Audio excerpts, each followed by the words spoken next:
Hola amigos y amigas, nuevamente estamos en un especial de espejos en primera persona y esta vuelta viajamos hasta Riobamba, Ecuador, para entrevistar a Marta Susana Bravo, una amiga escritora y docente, pero primero vamos a leer una poesía de Marta Esther Ramos, Memoria de otro cielo se llama su libro, y la poesía se llama Búsqueda.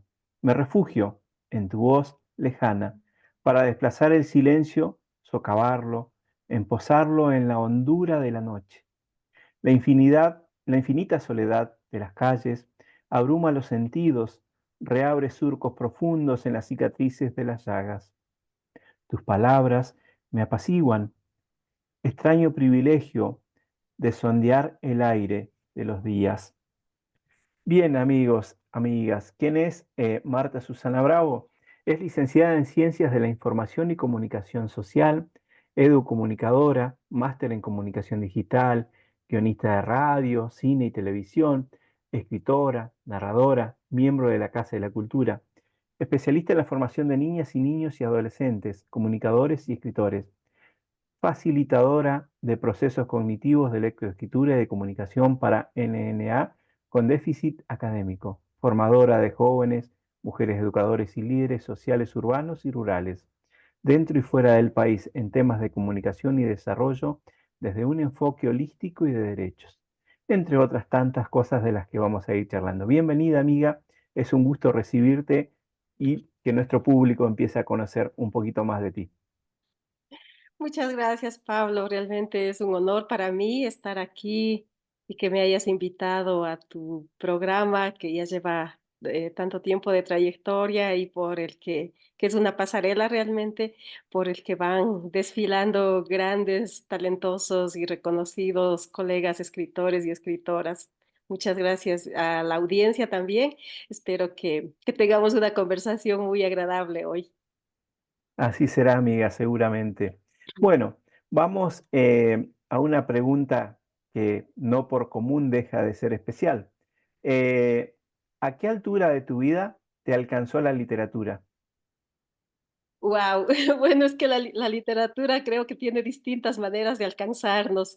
Entonces, bueno, a mí me alcanzó, y de lo que yo recuerdo, mi primera relación con las letras fue como a los, no sé, 4 o 5 años, porque tuve la gran bendición de nacer en una familia que muy sencilla, muy modesta, pero muy vinculada, muy amante de las letras. Entonces, los primeros juegos que yo recuerdo siempre estaban relacionados con adivinanzas, con poesía, que se recitaba, que mi madre en ese entonces básicamente me iba recitando, o las leyendas de por acá, de la región, que tiene una riqueza enorme en cuanto a leyendas. Y me contaban tanto mi madre, mi padre, porque los dos, cada uno era de la misma provincia, pero de una región como un poco diferente y un poco lejana. Entonces, la riqueza era doble ahí, porque venía de varios, de más de un sector, digamos, de la zona en la que habitamos. Entonces, bueno, yo digo que la vida me regaló, me permitió crecer rodeada de 5 enciclopedias caminantes, que fueron los miembros de mi familia en ese entonces. Y fue así como tuve contacto con las letras. Luego las aventuras que uno pasa ya en la vida estudiantil. En mis primeros años de educación primaria, no recuerdo si fue segundo o tercer año, este, nos habían enviado de tarea conseguir una poesía dedicada creo que fue a la capital del país, que por esas fechas estaba pasando su efemérides. Y a mí se me olvidó. Se me olvidó realmente, era un fin de semana y se me olvidó. Entonces ya el domingo en la tarde, la típica, ¿no? Papá, mamá, necesito un poema dedicado a la capital para la tarea de mañana. Y a las 9 de la noche, ¿dónde encuentras el requerimiento? Entonces, no había buscar, o me acuerdo que todo el mundo se puso, acá llamamos minga, ¿no? Cuando se hacen una tarea donde participa muchas personas. pero a pesar de los esfuerzos, no, nadie encontró nada, entonces yo estaba preocupada, obviamente, porque decía, bueno, ¿y qué tarea presento, no? Al final, mientras me daba las vueltas en uno de mis primeros insomnios por no haber cumplido con la responsabilidad, se me ocurrieron unos cuantos versos. O sea, yo digo versos y eso ya es mucha audacia, ¿no? Pero en todo caso se me ocurrieron unas cuantas ideas que las escribí al día siguiente y salí del apuro, digamos. Entonces, y con buena calificación. Entonces, yo regreso a mi casa toda orgullosa, ¿no? A mis, ¿qué sería? 7, 8 años de edad y le muestro la poesía, entre comillas, a uno de mis seres queridos. Entonces tomó la poesía, leyó y me dice, ¿y de dónde sacaste? Si todos buscamos y nadie encontró nada. Digo, es que me inventé yo. Y entonces se le salió una carcajada, pero así tan efusiva, tan emotiva, no te creo, ¿no? Entonces me guardé toda mi presunción, digamos, me guardé en el bolsillo y me quedé así calladita, toda apachurrada. Y entonces dije, nunca más. Y fue como mi primera aventura con las letras. Pero ya después de eso fue pasando el tiempo, siempre me seguía atraída, alrededor mío siempre habían espacios para la dramatización, escuchábamos mucho radioteatro, escuchábamos muchos contenidos de educomunicación, en aquellos tiempos era como el auge de las escuelas radiofónicas, donde enseñaban, aparte de leer y escribir, enseñaban muchas otras cosas, muchos temas, muchas actividades útiles para la vida y enseñaban a través de radioteatros. Entonces, a mí me gustaba mucho escuchar todo eso. De ahí di el salto a las radionovelas. En aquel entonces creo que soy de las últimas generaciones que disfrutamos mucho de las radionovelas. Y fue ahí donde se fue como gestando, afirmando, digamos, este enamoramiento con las letras.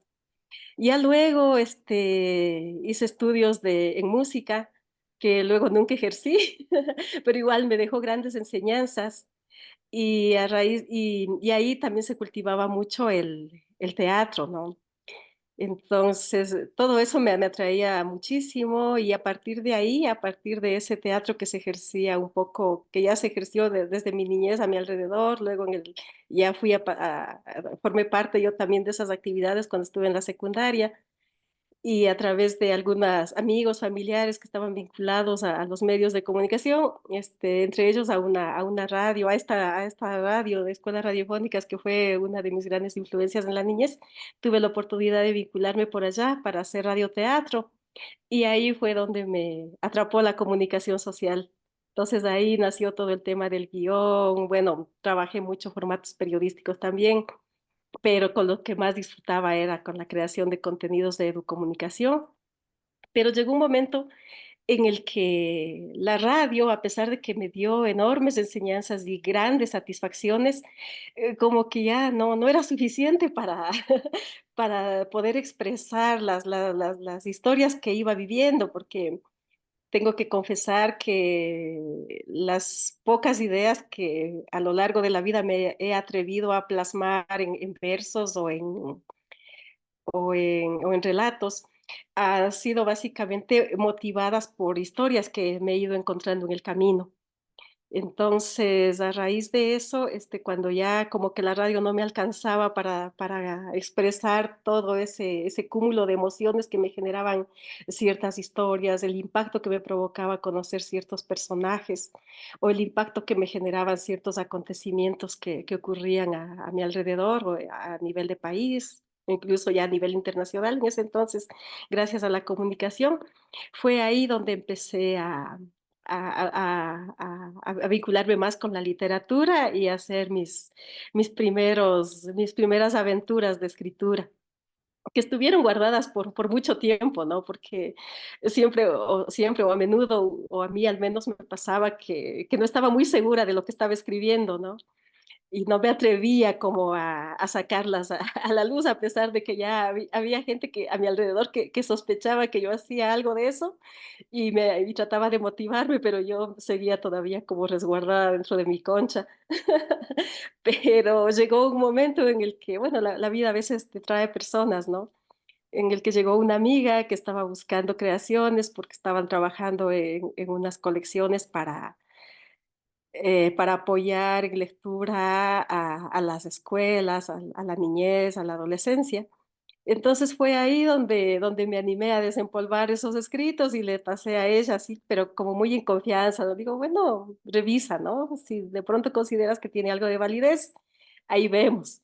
Y fue así como se publicó mi primer libro y fue eso también que me fue como dando un poco más de confianza para empezar a difundir así muy tímidamente, a irme asomando ya a compartir mis escritos con otros públicos más amplios. Qué lindo, qué linda historia. Ahí me surgieron varias preguntas, pero antes de eso me gustaría, si tenés preparado ahí, que nos compartas alguna lectura. Es momento para poder compartirlo a nuestro público algo de lo tuyo. A ver, déjame ver. Veamos qué encuentro por aquí. A ver, bueno, ya que hemos hablado de la niñez, vamos me voy a atrever a compartir una pequeña poesía que tengo y que habla un poco de eso y un poco de algunas de mis pasiones que ya se van a ir revelando, ¿no? Dice, forma parte de un conjunto chiquito de poemas que se titulan Cantos del Agua. Y dice, agua de lluvia, recuerdos de niñez, agasajo del cielo para calmar la sed. Agua de lluvia, emociones y afectos, ambrosía del alma y de los huertos. Agua de lluvia, recuerdos de aquel tiempo que en alguna tormenta se llevó el viento. Agua de lluvia, inspiración de antaño, tan viva y tan presente, sabio legado. Agua de lluvia, feliz aprendizaje, guardada en fresco puño para tu almacenaje. Puño de barro, cantarito de miel, frescura de vertiente, suavidad de papel. Esa es. Qué Gracias. lindo, tiene muchas imágenes muy fuertes, pero me impactó una que dice agua de lluvia para las almas, para la tierra, ¿no? O sea, para el huerto.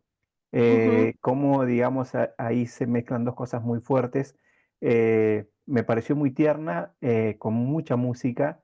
Eso es, sin duda, digamos, ese trabajo y ese recuerdo, digamos, que tiene que ver con la niñez.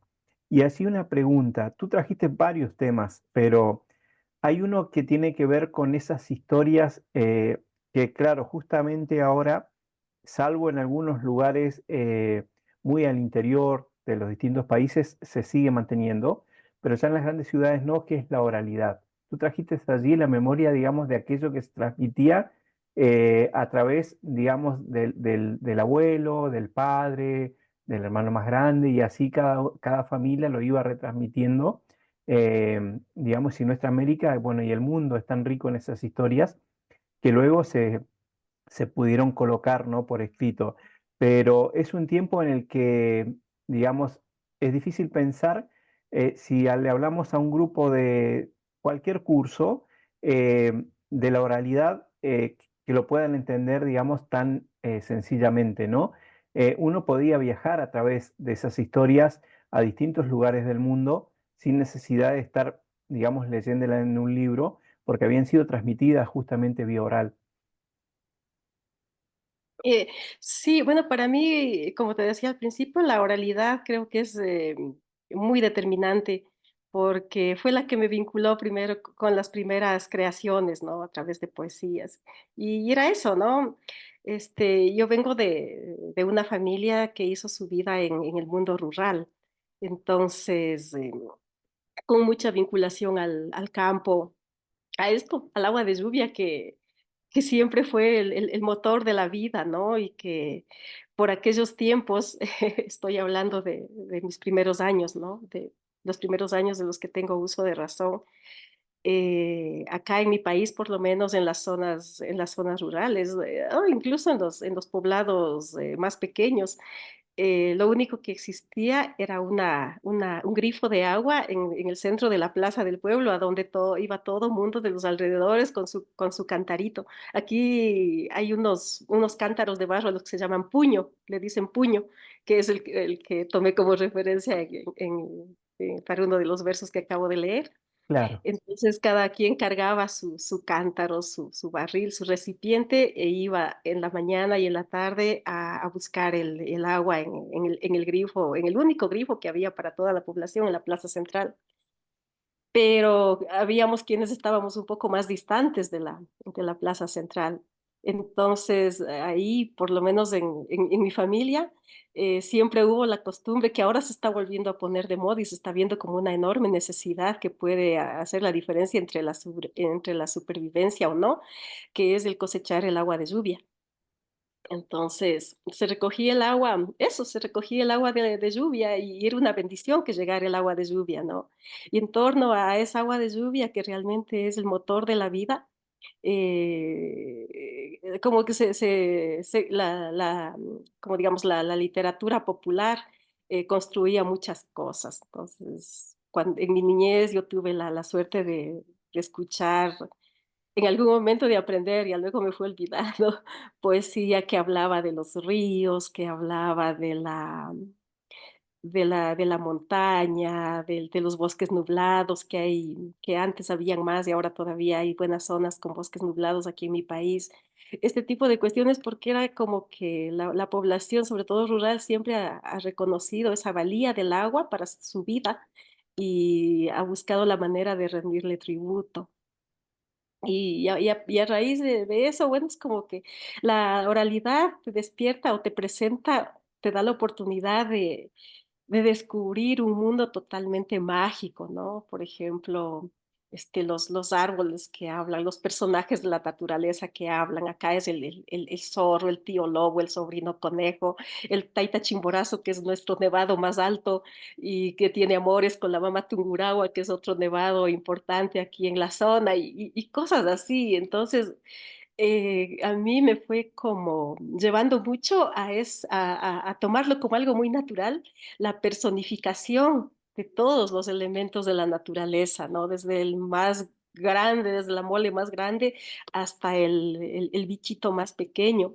Y creo que eso fue lo que me motivó y me ayudó mucho y me enseñó y me dio muchas satisfacciones también ya en el momento en que como guionista me puse a crear contenidos de educomunicación para la radio, por ejemplo, porque ahí trabajábamos mucho. Bueno, la radio también era una radio educativa, bilingüe además, en- con mucho énfasis en los sectores de los pueblos originarios.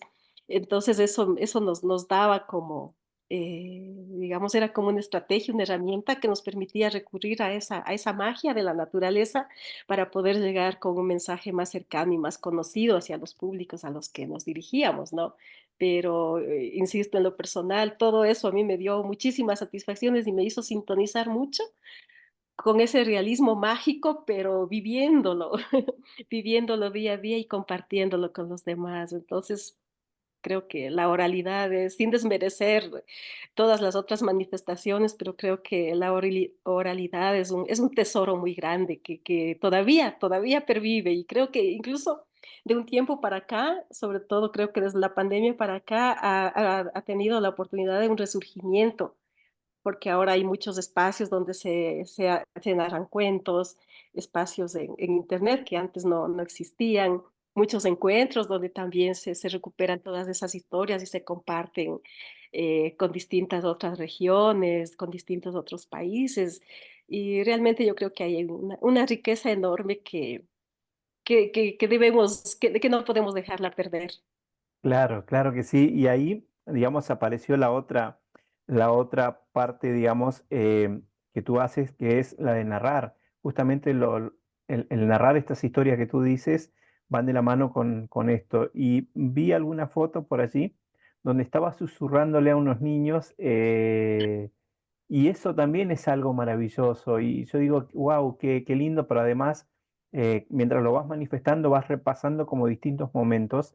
Y vamos a hablar un poquito más de la parte, digamos, de la narradora, pero quiero que nos cuentes un poquito también de tu tarea en la parte, digamos, de educación y en la parte de acompañar a jóvenes y no sé si trabajas también con personas que se están formando para ser docentes. Bueno, en los últimos tiempos no tanto, pero sí hubo un momento de mi vida en el que hacía capacitación en radio. Bueno, ahí te cuento un poquito. La radio a la que yo pertenecí durante varios años, era una radio que promovía mucho la participación de de todas las voces posibles de la sociedad. Y en esa medida, siempre era necesario que los grupos que se interesaban en tener su espacio en la radio tuvieran un cierto tipo de entrenamiento para tener un manejo más fluido de todas estas habilidades que se requieren para hacer un programa de radio y también del manejo de contenidos, que suena fácil, pero a veces puede tener sus ciertas complicaciones. Entonces, por ahí empezó un poco la vinculación con la capacitación, con la enseñanza, ¿no? Al enseñarles a estos grupos todas estas técnicas y estas habilidades que eran requeridas eh, para hacer contenidos de radio. Y a partir de ahí se fueron como ampliando, ¿no? Porque hubo una época en que todo eso tuvo bastante impacto por acá. Entonces, las personas y los gremios se interesaban mucho en tomar esas herramientas lúdicas que ofrecía la radio para compartirlos o aplicarlos en los entornos de aprendizaje a los que ellos, o de enseñanza, aprendizaje, digamos, a donde ellos estaban vinculados. Fue así como en un momento dado me convertí en formadora de, de maestros, de todo tipo realmente de grupos sociales, incluso de mujeres o de personas que no sabían leer ni escribir. Y ahí era fundamental la oralidad, por ejemplo. Entonces, claro, y ahí fue donde igual yo seguí echando mano de todos estos recursos, tanto de los de la tradición oral como de los recursos ya de reconocidos escritores, de investigadores que habían hecho recuperaciones de mitología de Latinoamérica, como por ejemplo Eduardo Galeano y tantos otros que hicieron trabajos maravillosos en esa línea. Entonces, porque estos eran recursos que a mí me facilitaban mucho para manejar estos temas y para lograr que las personas pudieran engancharse rápido con toda la idea y las metodologías de hacer radio, ¿no? Entonces, fue así como la vida me llevó en un momento dado a ser parte, sí, de un proceso de formación de un grupo de docentes de España a través de una universidad, la Universidad Menéndez de Pelayo. Entonces, con ellos hicimos una jornada medio extensa de capacitaciones en distintas temáticas y una de ellas, la que me correspondió a mí, fue un poco esto del manejo de estos recursos radiofónicos para el uso, para mejorar la interacción, el aprendizaje en el aula. Entonces, sí, por ahí tuvimos también resultados muy bonitos y muchas satisfacciones también. Y bueno, y a partir de ahí he estado también vinculada a distintos espacios y sí, en parte con docentes, pero también directamente con los niños y con las niñas, porque a partir de la narración, o sea, se puede conjugar, ¿no? La narración y la enseñanza o la potenciación, por ejemplo, en lectura, en comprensión lectora, en lectura de mensajes de los medios. eh, en todo este tipo de habilidades que a veces somos consumidores sin mucha conciencia, ¿no? Consumimos y consumimos lo que nos ofrecen los medios sin hacer un análisis previo, sin darnos cuenta de lo que estamos consumiendo. Y no siempre estamos consumiendo productos saludables, digo yo, en todos los sentidos. Entonces, creo que sí es necesario también empezar a tener un poquito estos elementos que nos permitan tener algo de discernimiento sobre los contenidos que estamos consumiendo. Antes de aceptarlos, primero poder mirar un poquito sus etiquetas para saber qué es lo que estamos llevando a nuestro interior. Entonces, eso ese ha sido todo un proceso que me ha ido llevando por distintos espacios, en algunos espacios realizando contenidos radiofónicos y en otros espacios, sobre todo en los últimos tiempos, ya trabajando directamente con contenidos, digamos que narrativos, literarios. Y, por ejemplo, producto de eso, tengo por aquí un librito, que es a ver, ahí, al, ahí se ve, al calor de la nieve. al calor de la nieve. Qué bueno. Nosotros tenemos acá el Gran Nevado, que dicen que es el punto más cercano al Sol, medido desde el centro de la Tierra, que es el Nevado Chimborazo. Ahí hay la tradición de los hieleros, o sea, gente de las comunidades de los alrededores que hace muchos años subían al glaciar del Chimborazo para bajar los cubos de hielo que luego se vendían en la ciudad para diferentes usos antes de que existiese la tecnología esta de la refrigeración, de la producción de hielo como existe ahora, ¿no? El único hielo que se conocía era el hielo del Chimborazo. Entonces, en una zona donde están los descendientes, digamos, de estas personas que cultivaron esa tradición de mucho tiempo, tuvimos la oportunidad de trabajar este libro con los niños, haciendo un poco de investigación para una reconexión, digamos, con su cultura, con lo que existe en su comunidad, y luego también una reconexión con la tarea de sus abuelos y abuelas que trabajaron como hieleros. Entonces, y a partir de ahí fue saliendo este producto que es una parte, una investigación de los niños, y otra parte, la recuperación de sus tradiciones, y una tercera y última parte que fue ya la creación de sus propios cuentitos, de sus propias historias, a raíz de un recorrido que hicimos, siguiendo el camino que seguían sus abuelos, que se llama la Ruta del Hielero. Es un camino bastante exigente, pero muy retador y muy satisfactorio también. Entonces los niños como que volvieron a involucrarse y en ese trayecto nos encontrábamos obviamente a los personajes característicos del páramo, que el lobo, que la laguna, que la llama, que la chuquiragua, que es una planta que es típica de los Andes, de los nevados andinos, que tiene muchas cualidades tanto para el sostenimiento de la tierra como para la salud de las personas. Entonces, a raíz de todo eso y con con todo lo que habíamos ya visto y hablado y leído con los niños y las niñas, entonces ellos empezaron a escribir sus propios cuentitos, sus pequeñas historias que se recogieron en una de las partes de este libro. Entonces, por eso es el título de Al calor de la nieve también. Claro, Y uno qué lindo, qué sí, y lindo uno de los realmente. últimos logros en esto de trabajar haciendo como un poco de docencia, un poco un poco de juego también, un poco de comunicación y de letras con la niñez.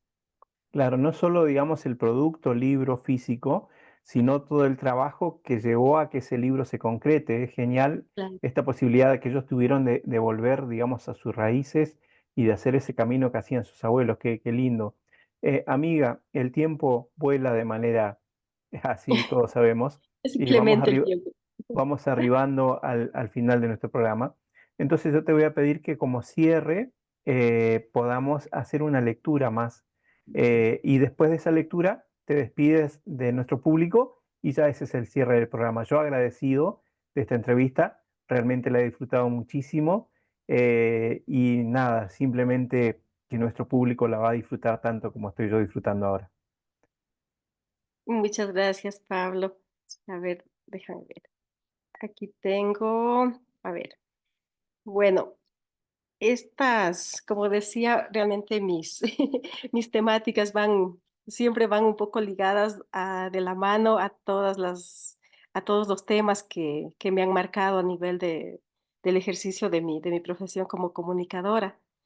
Entonces, este es un tema que digamos, quizá es un poco para reflexionar en este cierre, ¿no? Quizá no tiene toda la alegría que habría querido que tenga, pero creo que sí nos vale para la reflexión, sobre todo considerando que en este mundo global, este tipo de cuestiones como que nos afectan por todos los rincones del planeta. Se llama línea imaginaria y dice, bueno, mi país es Ecuador, ¿no? Eso es, de alguna manera define esto de línea imaginaria. Mi país tiene nombre de línea imaginaria, con vastas selvas y cimborrios de plata, que se alzan como manos de gigantes en eterno saludo a las estrellas. Mi país tiene nombre de línea imaginaria, que en complicidad con la línea del tiempo guarda historias de mágicos ancestros y la sabiduría del perpetuo universo. Mi país tiene nombre de línea imaginaria y una cálida piel de vida rebosante que generosa ofrece su ambrosía sin discriminación ni condición. Mi país tiene nombre de línea imaginaria y quizás en su nombre está su perdición. Trastocado en un reino de la vía una vez, campean reyesuelos soberbios y tiranos que pretenden un pueblo sin ideales ni voz. Mi país tiene nombre de línea imaginaria y tal vez en su gente está su salvación. Eh, Muchas gracias.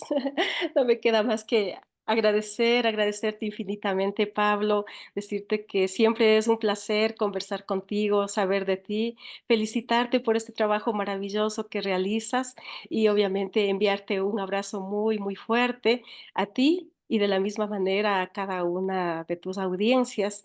Y pues espero que este espacio sea agradable y aporte un granito de arena a esto de conocernos y que estamos siempre aquí y seguimos vinculados a la comunicación, a las letras y a las perspectivas que nos ofrecen los vaivenes de nuestro planeta y de nuestros países también.